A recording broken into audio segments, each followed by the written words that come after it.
Dwayne Johnson currently earns millions per film, manages international business ventures, and occupies a space in the cultural zeitgeist that few in history have reached. But if you wind the clock back to the mid-1990s, that trajectory had entirely derailed. He was a struggling athlete whose NFL dreams ended when cut from the Calgary Stampeders. He flew home, checked his wallet, and found exactly $7. That was his entire net worth. Consider the career arc of athletes forced out by injury or early release. The vast majority drop out and fade into obscurity. Escaping this gravity is statistically rare. Johnson engineered his escape by using that exact moment of failure as a primary operational resource. He took that $7 reality and weaponized it. He used his empty bank account as a new operational baseline, ensuring every future move was made with the urgency of someone with nothing to lose. He adopted a philosophy to navigate this phase. Hard work must beat talent whenever talent refuses to work hard. He redirected the physical discipline he developed on the football field into a new arena, the theatrical and physically demanding world of professional wrestling. He constructed a persona called The Rock, capturing millions of fans every week and proving he could scale an individual brand to a global audience. Johnson treated wrestling as a strategic lever, building the necessary momentum to breach the mainstream entertainment industry. Transitioning to Hollywood required another pivot. This is a frontier where the failure rate for athletes attempting to cross over is staggering. To survive the shift, he relied on an unyielding engine of discipline.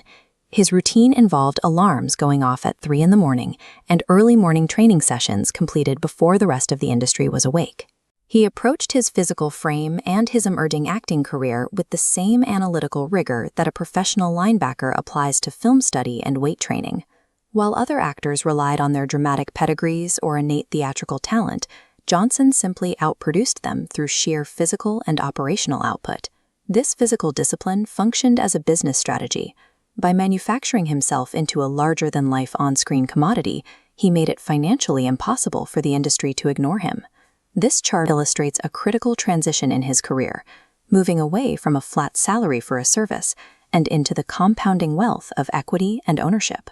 The launch of Terramana Tequila exemplifies this. By taking direct ownership, he built one of the fastest-growing spirits brands, moving massive volume globally.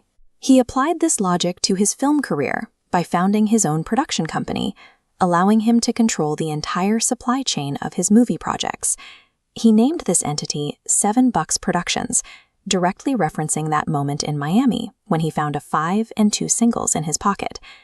This title forces a psychological filter on his business dealings, ensuring every multi-million-dollar negotiation is approached with the same hunger he felt when he was at his lowest point. Today, Dwayne Johnson functions as a self-sustaining economy with massive global cultural influence. In contrast to that scale, his philanthropic actions are often personal and direct, quietly paying for groceries or gifting cars to people facing financial struggles. These gestures are the direct psychological output of a man who vividly remembers his own financial collapse.